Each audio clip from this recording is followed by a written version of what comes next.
Hello students, welcome back to my channel. Vishal Gupta आपका teacher. कैसे हो आप सब? तो स्टूडेंट्स चलिए अब हम बढ़ते हैं अपने अकाउंटिंग इक्वेशन के साथ उसके बैलेंस शीट को कैसे बनाते हैं मैं उसको समझाता हूं। बच्चों अकाउंटिंग इक्वेशन से हम बैलेंस शीट भी बना सकते हैं और उससे ही बनती है rather.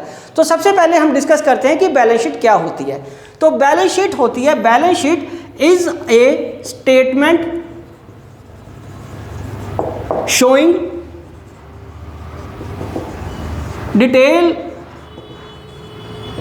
of assets and liabilities on a particular date for the firm। ठीक है जी, किसी एक फर्म के लिए। तो नेचुरली ये हमने अभी बात की है किससे बनेगी, अकाउंटिंग इक्वेशन से। तो अकाउंटिंग इक्वेशन हमारी क्या है, A is equal to L plus C। तो ये एक पर्टिकुलर डेट को ही बनती है, पर्टिकुलर डेट को बनती है। मतलब जैसे मान लीजिए साल खत्म हो रहा है हमारा 31 मार्च 2024, तो चलिए मैं उसके हिसाब से बनाता हूँ। तो यहाँ पे हम लिखेंगे बैलेंस शीट। ये बच्चों क्या आएगा, बैलेंस शीट आएगा। तो बैलेंस शीट में यहाँ पे लिखेंगे as on date. As on date एक पर्टिकुलर डेट की होगी 31/3/2024 की। तो चलिए ये हमारा इस तरीके से इसका फॉर्मेट आ जाएगा। तो यहाँ पे हम इधर बात कर रहे हैं, यहाँ आएगा एसेट्स और ये हमारा क्या आ जाएगा इस तरफ लायबिलिटीज। इधर क्या आ जाएगा बच्चों, लायबिलिटीज। तो एसेट्स में हमारे पास इधर क्या आएगा, करंट एसेट्स, करंट एसेट्स। और इधर क्या आएगा, फिक्स्ड एसेट्स। ओके बच्चों, तो यहां पे हमारा क्या आएगा, करंट लायबिलिटीज। और यहां पे क्या आएगा, नॉन करंट लायबिलिटीज।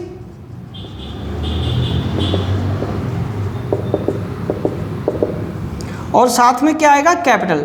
ठीक है जी, कैपिटल भी हमारा लायबिलिटी साइड में ही आता है। तो चलिए अब हमारा ये बैलेंस मैच करना चाहिए, ये बैलेंस मैच करना चाहिए। फॉर एग्जांपल अगर ये साइड हमारी 2 लाख है तो ये साइड भी हमारी 2 लाख ही होनी चाहिए। ठीक है बच्चों, because we follow double entry concept. हम डबल एंट्री कंसेप्ट अकाउंटिंग में फॉलो करते हैं, जिसकी वजह से ये चीज़ इसके बराबर आनी चाहिए। क्योंकि हम हर ट्रांजैक्शन के 2 एस्पेक्ट रिकॉर्ड करते हैं, one is debit and another is credit.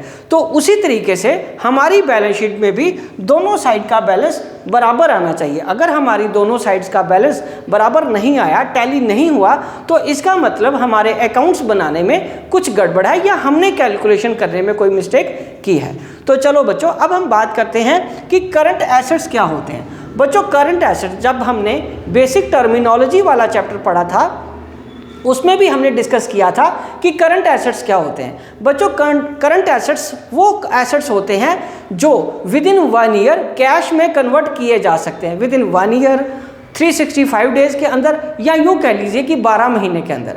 For example cash, for example bank, for example stock, for example bill receivable, for example debtors. ठीक है, ये सारा कुछ किस में आ जाएगा, हमारा करंट एसेट्स में आ जाएगा।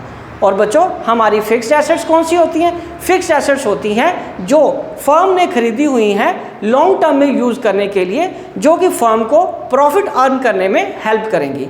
तो वो कौन सी होगी बच्चों, मशीनरी, वो कौन सा हो गया फर्नीचर, वो कौन सा लैंड, वो कौन सा हो गया बिल्डिंग, वो कौन सा हो गया कंप्यूटर्स। ठीक है, और गुडविल। ये सारी चीज़ें क्या आ जाएंगी हमारी फिक्स्ड एसेट, वो बच्चों इस साइड में आ जाएंगी। ओके, तो दूसरा है लायबिलिटी साइड। लायबिलिटी साइड में सबसे पहले क्या आ रहा है, करंट लायबिलिटीज। बच्चों करंट लायबिलिटीज क्या होती हैं, करंट लायबिलिटीज वो लायबिलिटीज जो कि फर्म ने with in 12 months, with in 1 year, with in 365 days पे करनी है, वो क्या कहलाएंगी बच्चों, current liabilities.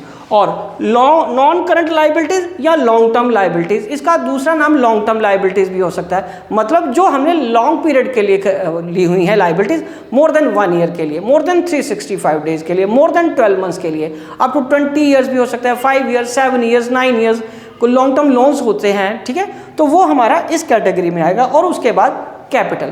Capital because of business entity concept, जो पैसा बिजनेसमैन ने बिजनेस में इन्वेस्ट कर दिया है, अब वो बिजनेस के पॉइंट ऑफ व्यू से हम किस में लिखेंगे, बैलेंस शीट में, लायबिलिटी साइड में। बिकॉज हम बुक्स किसकी बनाते हैं बच्चों, बुक्स हम बिजनेस की बनाते हैं, बिजनेसमैन की बुक्स नहीं बनाते। तो बिजनेसमैन ने अपना पैसा उधार दिया हुआ किसको, बिजनेस को। नो डाउट बिजनेस उसका ही है, बट बिजनेस एंटिटी कंसेप्ट के हिसाब से कैपिटल कहाँ आएगी, कैपिटल लायबिलिटी साइड में आएगी। तो ये आपका पूरा ये फॉर्मेट इस तरीके से बन जाएगा, ठीक है जी। तो आपको अकाउंटिंग इक्वेशन से ही इसको बनाने की आदत होनी चाहिए। तो मैं इसमें आपको एक चीज और ऐड कर देता हूं,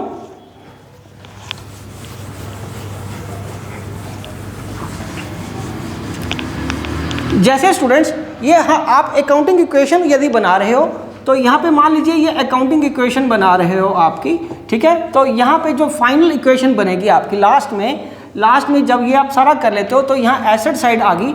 ये एसेट साइड्स में जितने भी आपके क्या होंगे, cash plus stock plus bank plus debtors plus furniture, ठीक है जी, फर्नीचर, ओके जी।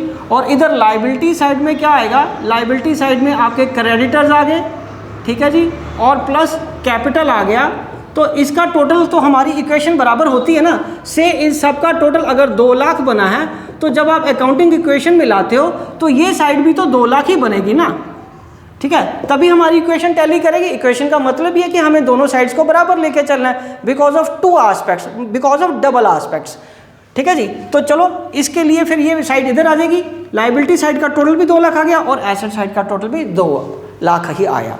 और ये एक पर्टिकुलर डे का बैलेंस होता है, ज़्यादातर ये लास्ट डेट को ही बनती है, जैसे फाइनेंशियल ईयर क्लोज होने पे। तो बच्चों इसको भी आप अकाउंटिंग इक्वेशन के चैप्टर के साथ ही करना, इसको इग्नोर मत करना, ये बहुत इंटरेस्टिंग बनती है बैलेंस शीट, ठीक है जी। Wishing you good luck.